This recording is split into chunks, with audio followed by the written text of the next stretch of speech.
Stand here, you going? Let me just walk it back here.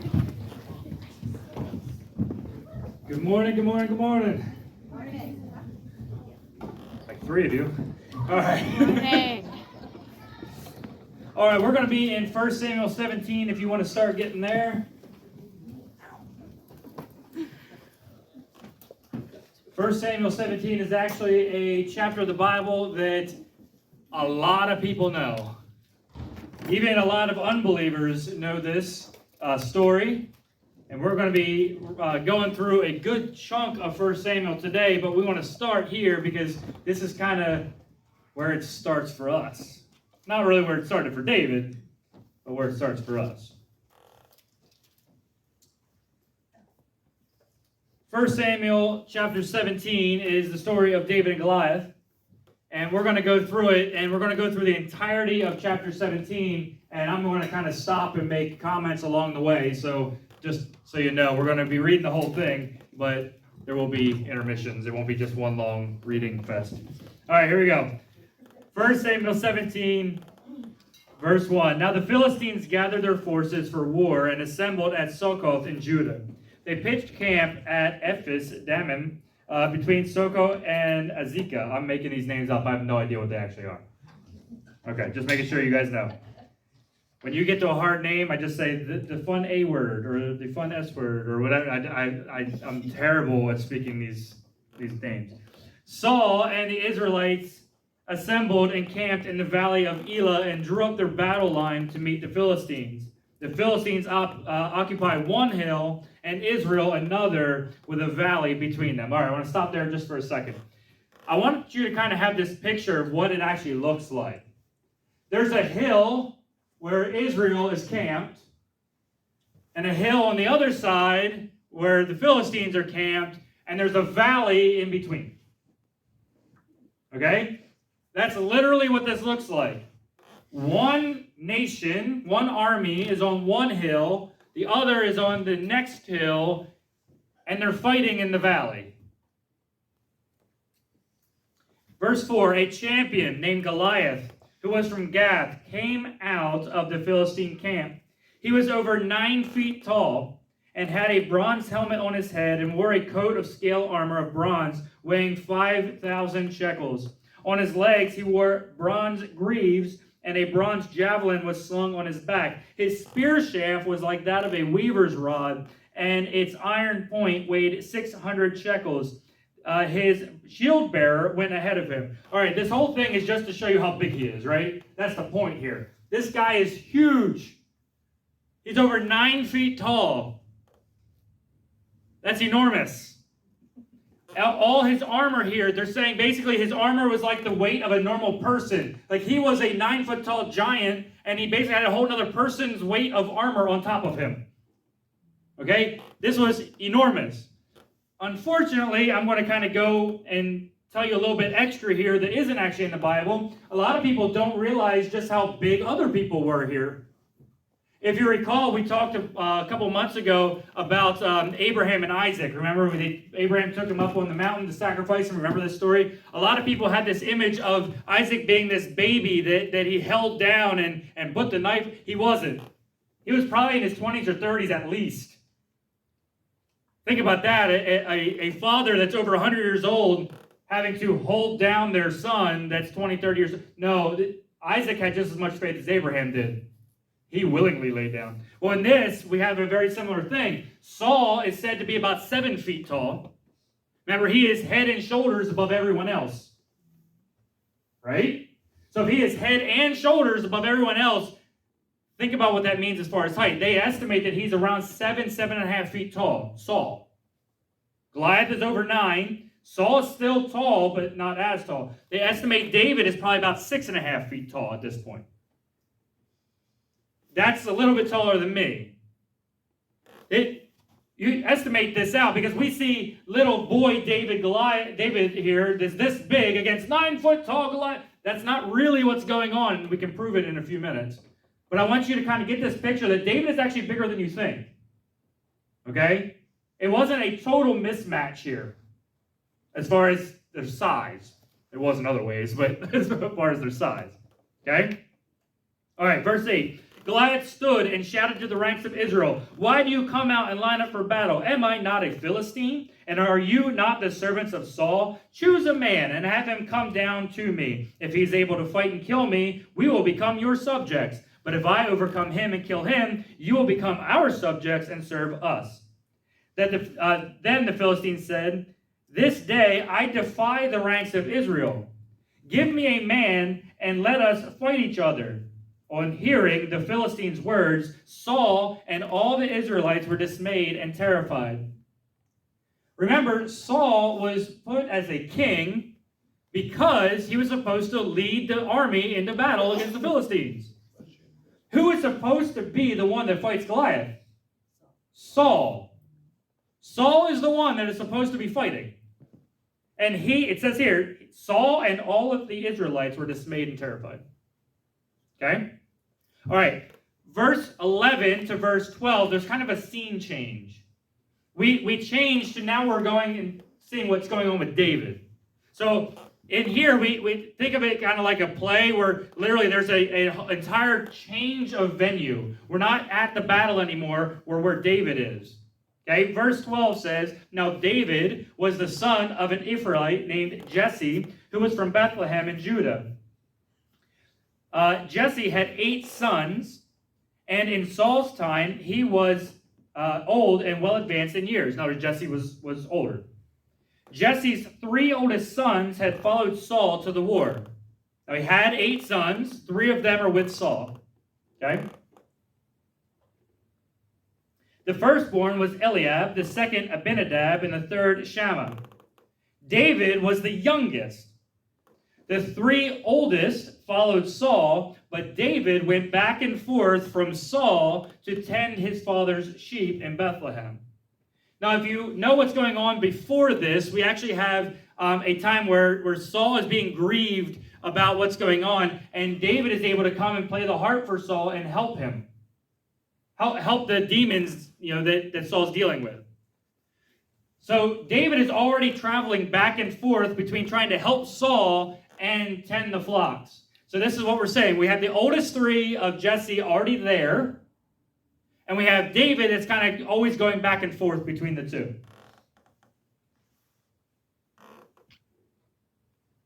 Verse 16. For 40 days the Philistine... we're back at the war now. Verse 16, for 40 days the Philistine came forward every morning and evening and took his stand. In other words, every morning, Goliath came out, said his speech, and then nobody came, so he went back to camp. Every evening, he came out, said his speech, nobody came out to fight him, so he went back to camp. Okay? It says this happened for 40 days. That they're just camped on these 2 hills with a valley between them. Goliath wants to do this. Israel's terrified. Saul and the Israelites are terrified. Verse 17. Now Jesse said to his son David, "Take this ephah of roasted grain and these 10 loaves of bread for your brothers and hurry to the camp. Take along these 10 cheeses to the commander of their unit. See how your brothers are, and bring back some assurance from them. They are with Saul and all the men of Israel in the valley of Elah, fighting against the Philistines." Oh, how Jesse is mistaken. They are not fighting at all. You're terrified, right? Mm-hmm. But Jesse asked David, "Hey, go take some food to your brothers and to their commanders, and by the way, really just try to find out what's going on with your brothers. See if they're still alive. Like, I haven't heard anything from them in a while." Right? So this is why David goes. Verse 20, early in the morning, David left the flock with his shepherd, loaded up, and set out as Jesse had directed. He reached the camp as the army was going out to its battle positions, shouting the war cry. Israel and the Philistines were drawing up their lines facing each other. David left his things with the keeper of supplies and ran to the battle lines to greet his brothers. So in other words, he did what he was supposed to do. He came out, he had all his stuff, and they were already gone. They were already out at the battle lines. So he said, "All right, well, I brought the food here." He gave them to the supply sergeant, let's say. He gave them to that guy and said, "Okay, now I got to find out how my brothers are, so I'm going to run out into the battle lines and talk to them and see if they're okay." Okay, so again, he's just following what his dad asked. Verse 23, as he was talking with them, Goliath, the Philistine, champion from Gath, stepped out from his lines and shouted his usual defiance. And David heard it. When the Israelites saw the man, they all ran from him in great fear. Again, this isn't just what verse 11 said, that they were all dismayed and terrified. They ran from him in fear. This is showing you where the Israelites are right now. They're afraid of one 9-foot-tall guy when they're not that small. Saul is only a little bit shorter. Verse 25, now the Israelites had been saying, do you see how this man keeps coming out? He keeps coming out and defying Israel. It's so funny they keep saying that he's defying Israel. The king will give great wealth to the man who kills him. Okay. He will give him his daughter in marriage. Okay. And will exempt his father's family from taxes in Israel. That's pretty interesting. So whoever kills Goliath is going to be rich, marry the princess, and be tax-free. That's a pretty good reward, right? I mean, so, verse 26, David asked the man standing next to him, hold on, wait a minute, what's going to happen? What will be done to the man who kills this Philistine and removes this disgrace from Israel? I like how David talks. Who is this uncircumcised Philistine that he should defy the armies of the living God? Such a different perspective from what we've heard so far. Goliath is defying Israel. Goliath is defying Israel. David says Goliath is defying the armies of the living God. Totally different. Totally different perspective. Verse 27, they repeated to him what would have be done. Basically, they said, hey, you're going to be rich, you're going to marry the princess, you're going to be tax-free for the rest of your life. Awesome. So, they repeat what was said. Verse 28, when Eliab, David's oldest brother, heard him speaking with the men, he burned with anger, and he burned with anger at him and asked, why have you come down here, and with whom have you left those few sheep in the desert? That's basically a put down to David. Hey, why are you even here? And hey, that little menial job that our dad gets you to do, who's doing that little job? He goes on and says, I know how conceited you are, and how wicked your heart is. You came down only to watch the battle. Remember, there was no battle. David responds, now what have I done? Asked David. Can't I even speak? Then he basically ignored his brother, turned away to someone else, and brought up the same matter. What's going to happen to whoever kills this Philistine? And when the man answered him as before, what David said was overheard and reported to Saul, and Saul sent for him. Interesting, right? Saul knows who this is and sends for him. That's important for later. David said to Saul, let no one lose heart on account of this Philistine. Your servant, in other words, David, will go and fight him. Saul replied, you are not able to go out against this Philistine and fight him, for you are only a boy, and he has been a fighting man from his youth. This is where a lot of people get the idea that David was small and Goliath was huge. Goliath's definitely huge. We know this. It actually says. But a lot of people say that he was just a youth. For those of you that have never seen my daughter, she's almost as tall as me, and she's 14. Right? That you're a youth doesn't mean you're small. It just means you're young. Saul replied, you are not able to go out against this Philistine. You're only a boy.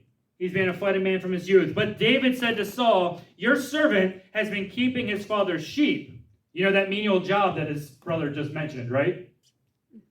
When a lion or a bear came and carried off a sheep from the flock, I went after it, struck it, rescued the sheep from its mouth, and when it turned on me, I seized it by its hair and struck it and killed it.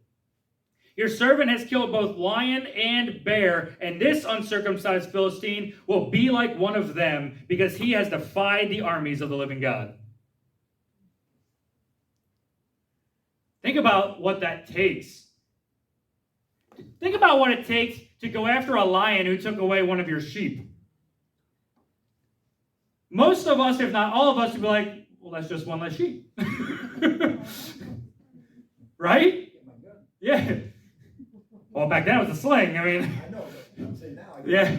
So a lion comes and takes away one. Oh, well, I just have one less. Hope he doesn't come back. But no, he goes after them, hits them, takes the sheep back, and then when the animal, the lion or the bear, depending, turns on him, he hits them again and kills them.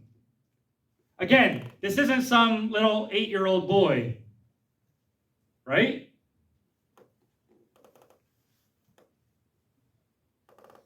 Verse 37. The Lord who delivered me from the paw of the lion and the paw of the bear will deliver me from the hand of this Philistine. Saul said to David, go, and the Lord be with you. Very interesting. Remember, who's supposed to be the one fighting Goliath? Saul. Who just abdicated his responsibility? Saul. Saul said, yeah, go ahead. Then Saul dressed David in his own tunic.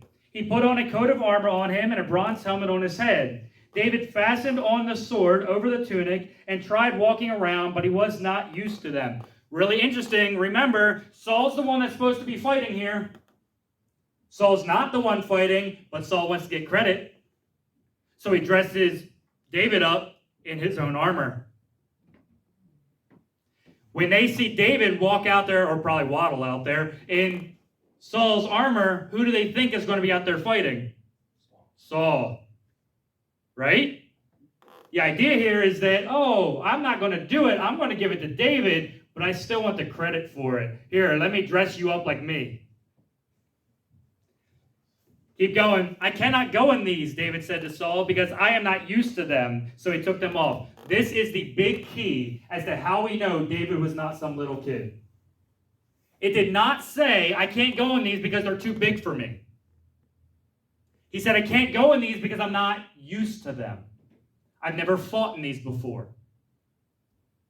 If he was too small, he would have said, they don't fit. You know, I got a helmet on me that's this big. My head's only this big, you know. He didn't say that. He said, I'm not used to them. We know then that David has to be at least a similar size to Saul for them to actually fit. And if we're going to take the guess here based off of records that Saul is maybe about 7.5 feet tall, David's got to at least be close. It's really interesting how the movie that plays in our head when we hear David and Goliath is always this little 5-year-old boy against this 9-foot tall giant. I'm not used to them. So he took him off. Verse 40. Then he took the staff in his hand, chose 5 smooth stones from the stream, put them in his pouch of his shepherd's bag, and with his sling in his hand approached the Philistine. I've heard so many messages about why there were 5 smooth stones. Well, the 5 stones represent this, or the 5 stones are... No, he grabbed 5 stones in case he missed. Let's think, guys. He was really good, but he might miss. So he grabbed some extras, right? Verse 41, meanwhile, the Philistine, with his shield bearer in front of him, kept coming closer to David. He looked David over and saw that he was only a boy, again, young, right? Ruddy and handsome. I just want to make a note here because I like this because it resembles me. Ruddy actually means redheaded. Just so you know, the rest of his family wasn't, by the way. Do you remember when they came and anointed David as king and David wasn't included? It's very likely that this child, David, wasn't from the rest of the family's mother. They really think that David was basically an illegitimate child to Jesse. He was ruddy and handsome, and he despised him. He said to David, am I a dog that you come at me with sticks? And the Philistine cursed David by his gods. Not really a big deal for David, right? Oh, go ahead. Curse me about Dagon. Who cares, you know? All right. Come here, he said, and I will give your flesh to the birds of the air and the beasts of the field.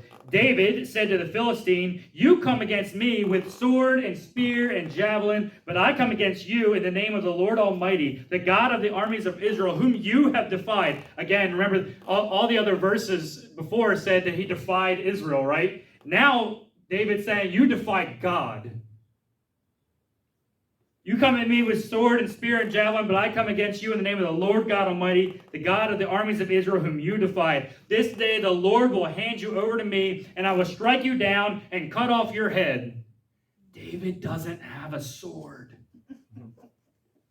I'm not sure how he already knows he's going to cut off Goliath's head. Because remember, that sword he took off. It was part of the armor. Today, I will give the carcasses of the Philistine army, in other words, not just Goliath, to the birds of the air and the beasts of the earth, and the whole world will know that there is a God in Israel. All those gathered here will know that it is not by sword or spear that the Lord saves, for the battle is the Lord's, and he will give all of you into our hands. It's really awesome that David has not made this a David versus Goliath battle. He has made this Israel, or the armies of the living God is how he says it, against the Philistine army. He said, God will give all of you into our hands. Verse 48. As the Philistine moved closer to attack him, David ran quickly toward the battle line to meet him. Very different than the running away that the Israelites did a few verses ago, right? Reaching into his bag and taking out a stone, he slung it and struck the Philistine on the forehead. The stone sank into his forehead and he fell face down on the ground. Think about what that had to do. Think physics here, guys. A stone just hits somebody in the head who was going forward, hit them, sank into their forehead, and somehow they fell face down. That's interesting. So David triumphed over the Philistine with a sling and stone. Without a sword in his hand, told you, without a sword in his hand, he struck down the Philistine and killed him. David ran over and stood over him. He took hold of the Philistine's sword and drew it from the scabbard. After he killed him, he cut off his head with the sword. That is not in the Sunday school lesson part. All right, when the Philistine, we don't teach that to little kids. When the Philistines saw that their hero was dead, they turned and ran. Oh, now who's running? Then the men of Israel and Judah surged forward with a shout and pursued the Philistines to the entrance of Gath and to the gates of Ekron. Their dead were strewn along the Sharim road to Gath and Ekron. When the Israelites returned from chasing the Philistines, they plundered the camp. Verse 54 is so important. David took the Philistine's head and brought it to Jerusalem, and he put the Philistine's weapons in his own tent. As Saul watched David going out to the Philistine army and to Abner, commander of the army, Abner said, "Whose son is that young man?" Abner replied, "As surely as I live, O king, I don't know." Saul just told Abner he didn't know who it was, even though Saul just told him to do it. Interesting. The king said, "Find out whose young man that is." As soon as David returned from killing the Philistine, Abner took him and brought him before Saul, with David still holding the Philistine's head. "Whose son are you, young man?" Saul asked him. David said, "I am the son of your servant Jesse in Bethlehem." All right. David got a lot of respect from this. For those of you that don't know what happens later on, David gets a ton of respect. In fact, one of them is actually in chapter 18. If you just kind of maybe turn the page or look a little bit more, he returns back to Jerusalem and the women start singing about him. The women sing that Saul has slain his thousands and David his tens of thousands. David killed Goliath. Now we don't know. Maybe he killed some more as he ran. Well, all we know about for sure is that he killed Goliath, kept a hold of his head because he returned to Jerusalem with it, and had his sword in his tent. But they start singing, David has killed his tens of thousands. This made Saul furious. Furious. So much so that he tried to kill him multiple times. Chapter 18 is an awesome depiction of what happened after this battle, because we start to see this relationship form between David and Saul's family. David and Jonathan, Saul's son, become really close. It actually says in the Bible that they loved each other stronger than any other love, basically. They loved each other so much, they were like brothers. The funny part here, though, is that Jonathan is willing to do anything for David, including give up the throne. Later on, we'll get to that in a second. Michal is Saul's daughter. Michal is infatuated with David. Michal loves David. Michal wants David to be her husband. The problem here is that she should be, because there was 3 things that David was supposed to get. One of them was the princess, right? So Michal should have done that, should have been given to David. But David actually refuses the marriage at first. He says, I'm not worthy enough to be called the king's son-in-law. I don't have a dowry to be able to give. I don't have something that I can give to the king in return for such a great wife. Saul, still really mad at David, says, all right, I don't want anything. How about you just give me 100 Philistine foreskins? Think that through. What's a foreskin? Exactly, see? Think that through. David says, okay. Wait, what? Saul is going to give away his daughter, the princess, to David for 100 Philistine foreskins. That's crazy. You want to know what's crazier? David brings back 200. He said 100 is not enough. I'm going to double it. I don't want to keep thinking about this any more than I have to. But how do they know they were Philistine? Anyway, all right.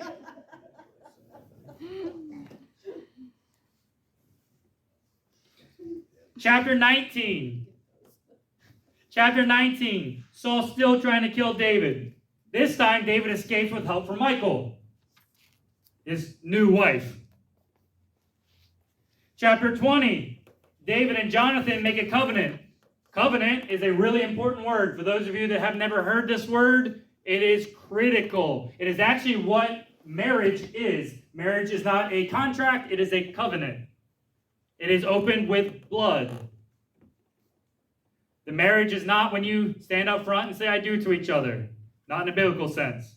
It is when you lay down later. For those of you that know where I'm going with that.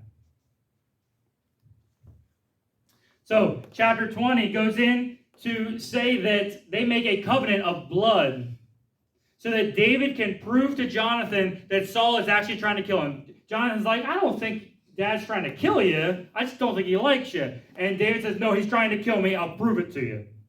So they do this thing to prove it. It works. And Jonathan's furious at his dad. And says, why are you trying to kill him? He hasn't done anything to you. And then Saul really snaps and tries to kill Jonathan. Then we get to the whole point. Everything up to this point has kind of been leading to this event. And it's in chapter 21. So if you're not at 1 Samuel 21, please get there. To this point, we know nothing about what happened to the Sword of Goliath, other than it was put in the tent. It's the only thing we know. If you read every verse from that one till where we're going next, it's never mentioned again. But chapter 21 starts this way. David went to Nob to Ahimelech the priest. Ahimelech trembled when he met him and asked, why are you alone? Why is no one with you? In other words, Ahimelech knows something's up.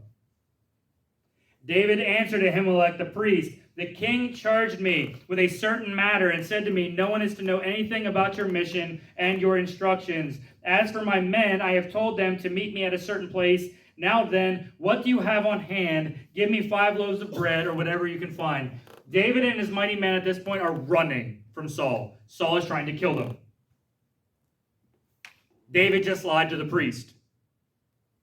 David said, I came here under a very secret mission from the king. No, he didn't. He's trying to get away. He's trying to stay alive.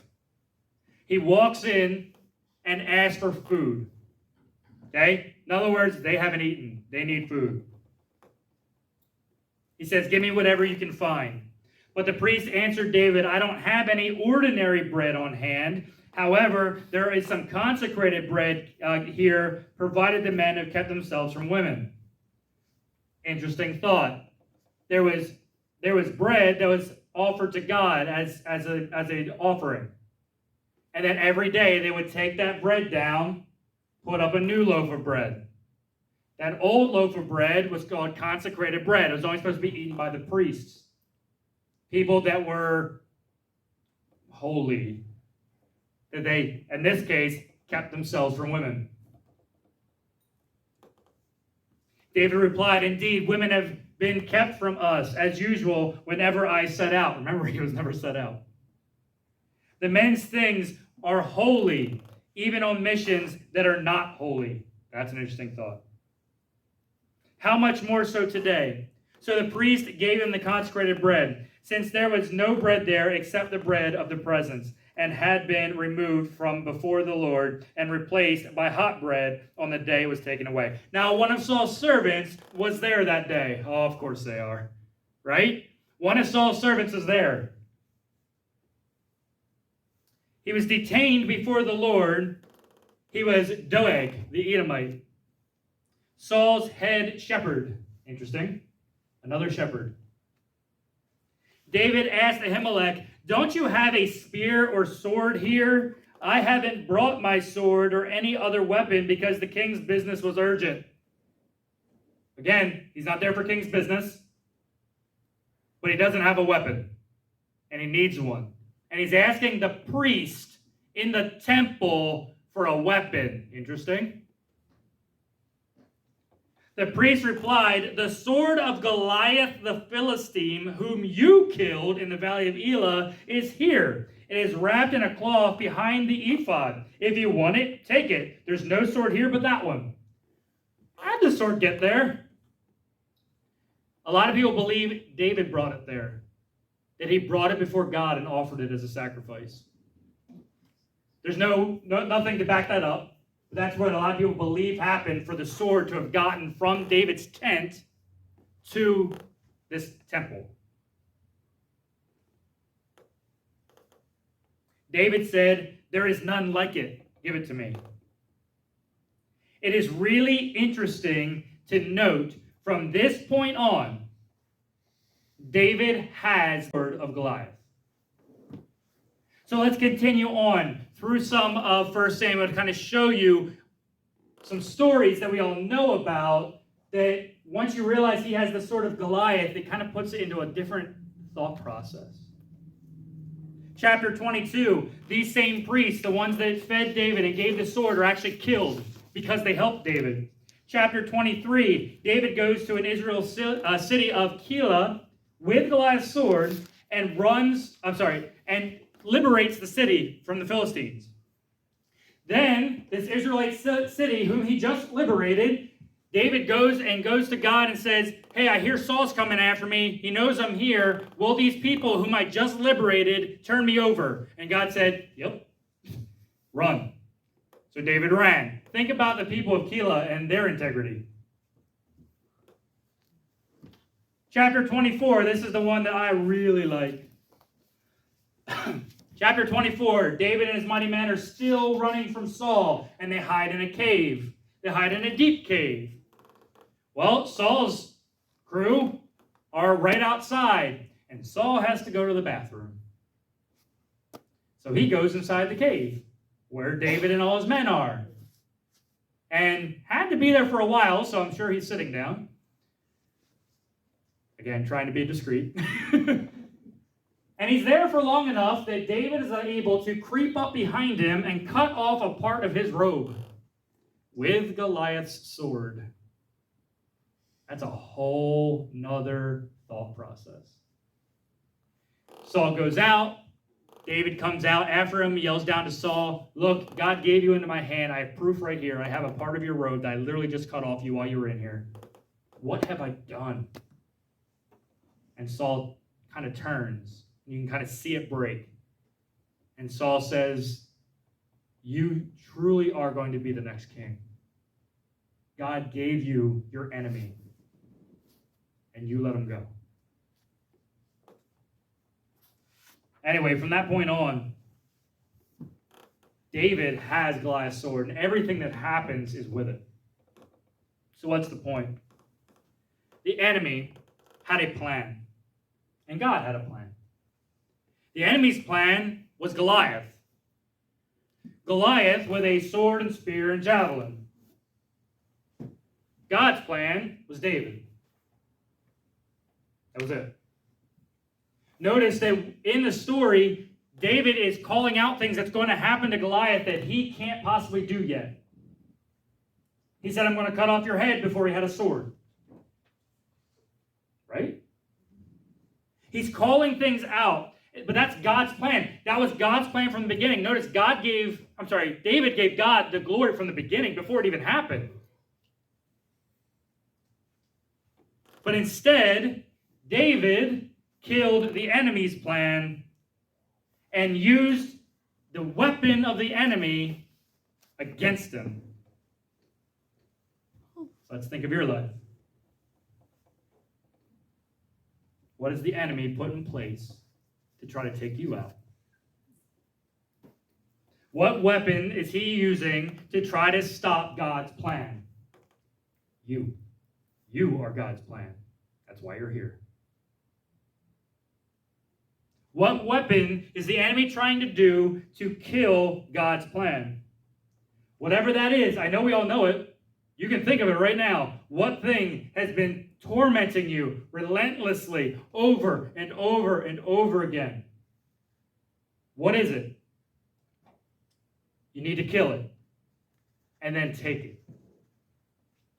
I can't claim to know all of your stories, but I can tell you some of mine.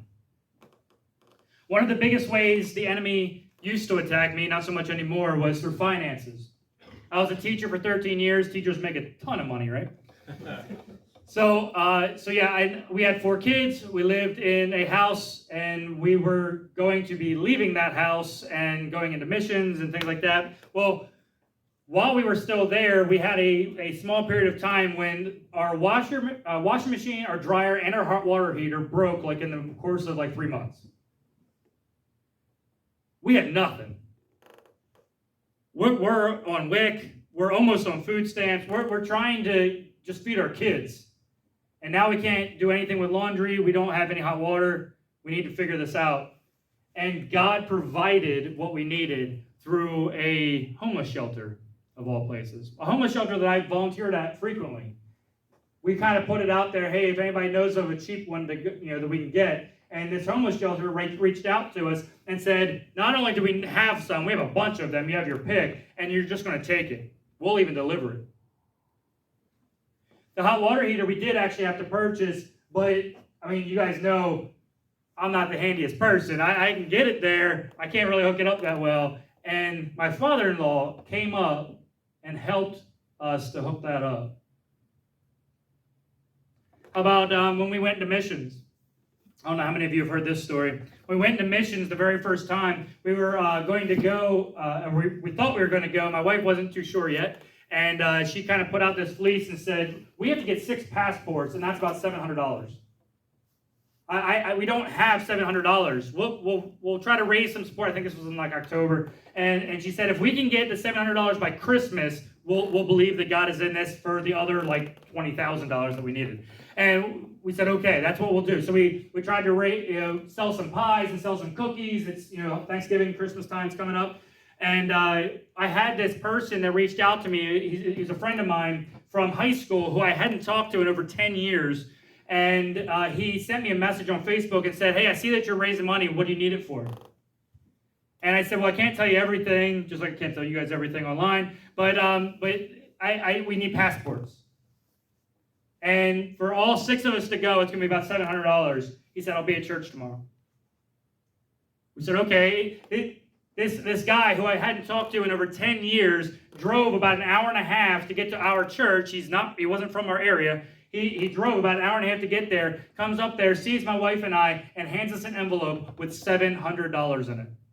That was the next weekend after we said, well, if God does it by Christmas. How about when we left missions? We left missions and got voted in here, and we're moving up here, and we have nothing. We literally have about 20 of these. That's it. All of our stuff fits in about 20 of these. We got nothing. We don't have beds. They don't fit in those. We don't have couches. We don't have anything. And we reached out. We reached out to you guys, right? We reached out to our section. We reached out to David Twist and to Brian Knorr and other people in our section, and we reached out to them and said, please, we really believe what God's doing here, and we just need help. And we got so much stuff that we can't even put it all in our house. Our attic is almost full. I think we have 4 TVs. We don't need 4 TVs. So one of them is back in the kids' room right now, and hopefully one of them is going to be on the back wall here in in a little bit. But God put all this stuff in. So the thing that the enemy intended for evil against me to defeat me was with finances. And God showed me time and time and time again, you don't have to worry about that. I got it.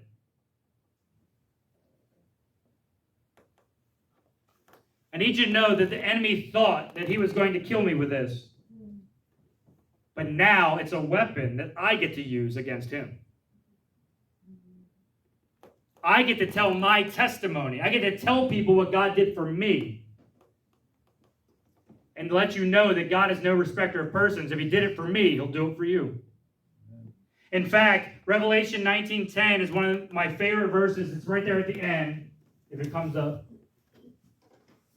It says, it's the spirit of prophecy who bears testimony to Jesus. Other versions say that the testimony of Jesus is the spirit of prophecy. Let's say that again. Let me say that again. Ready? The testimony of Jesus. That what Jesus did, his actions, his testimony, Jesus' testimony, is the spirit of prophecy. In other words, whatever Jesus did, he'll do it again. If he did it for me, he'll do it for you. If he did it for you, he'll do it for us. If he did it for Israel, he'll do it for U.S. Whatever he did for somebody, he will do it again.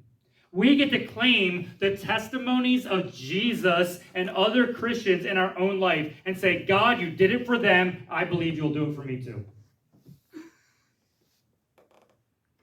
We have to start telling people what God has done for us and share our sword with them. The sword that they intended to kill us with now becomes the weapon that we can kill the enemy with. Josh, can you come up here for a second? He didn't know I was doing this, just so you know. Stand right here next to me. Good. So, for those of you that don't know, or maybe have seen this, I have a sword. This is in the office usually. This is actually a sword that was given to me by my father-in-law. And this is a sword that is important to me because of who gave it to me. This sword is something that reminds me of what we're talking about today. What the sword that was intended to kill me is something that I get to use to help others kill the enemy as well. So it kind of goes this way. I actually get to say, hey, Josh, this is how God worked in my life. This is what God did for me. And I know you're kind of going through a similar situation. I want you to know that if he did it for me, he'll do it for you. Now here, hold this sword, and I'm going to show you how to use it to kill the enemy. And he gets to use this sword and kill his enemy based off of what God did for me. With the sword that God used for me, against me. What the enemy meant to kill me with, I get to show him how to kill the enemy with. And he gets to do it until he slays his. And when he slays his, he earns his own sword. And now he has a sword that he can go out and share with other people. And I still have my sword that I can go out and share with other people. And now we have now doubled what God can do with our testimonies. This is what we're supposed to do as Christians. We're supposed to share what God has done. What has God done in your life? Because if he did it for you, he'll do it for us too. If he did it for you, he'll do it for Benton. If he did it for you, he'll do it for Columbia County. If he did it for you, he'll do it for anybody. He just wants the enemy to go down. And he wants it to happen through our hands. That's why we were put on the earth. If you remember a bunch of weeks ago, a couple months ago actually by now, I said that we were put on this planet to torment the enemy. That's our purpose, not for him to torment us. Thanks, Josh. You can have a seat. So this is what I want to do. Actually, let me have you stand. When you stand, you know it's almost over.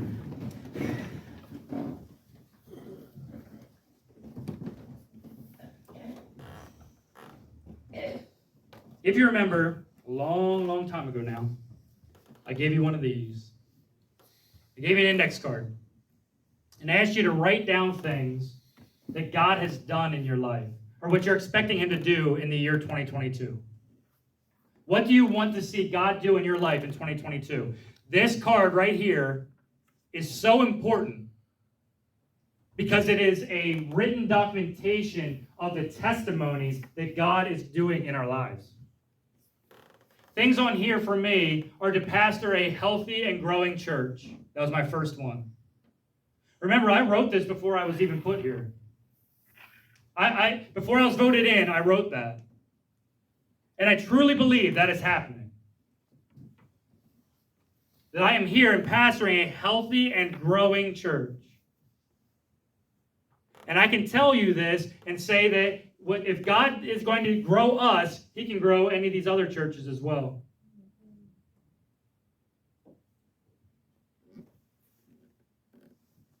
I have on here to partner with schools and police and fire and politicians and other churches. For those of you that know, I have so many meetings that I go to over the course of the week with every organization imaginable in this town.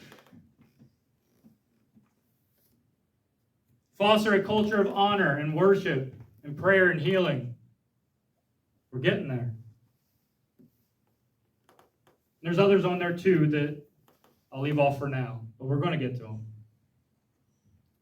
It's important that you guys have this. It's important that you have a written log of what God has done in your life so you can share it with other people. If you don't do that already, I really encourage you to do it. In fact, mid-December, December 18th, I believe is the date. Am I correct on that? Yeah. December 18th, we're actually going to have a celebration Sunday, basically, here, where we go through and we celebrate what God has done. We look back at the year that we've had and say, God, we're so thankful for what you've done for us. So I challenge you, as we're getting close to the end of the year, I know that's a scary thing to say, but as we're getting close to the end of the year, just start making sure that you write out what God has done so that we can share it. And don't wait until December 18th to share. Please, if you have something, start talking to people. They need to know what God's doing, that God is moving, that God is real. All right, let's pray. Lord, thank you so much for today. Thank you for what you're doing in this house. Lord, we thank you for everything that you do for us. And Lord, we thank you that what you do for us, that you will do for another. Lord, encourage us, help us, give us strength, embolden us to be what you want us to be and to share the testimony of what you have done with other people. Lord, unbelievers have this thing where they try to combat us with what they consider are facts, but they cannot deny what you have done in our lives. It's impossible for them to counteract what you have done. So, Lord, we use our testimony. We overcame by the word of the Lamb and by the blood of the testimony. Thank you so much for what you do for us. We're so thankful. Bless us today. In Jesus' name, amen. Hey, guys, you're dismissed.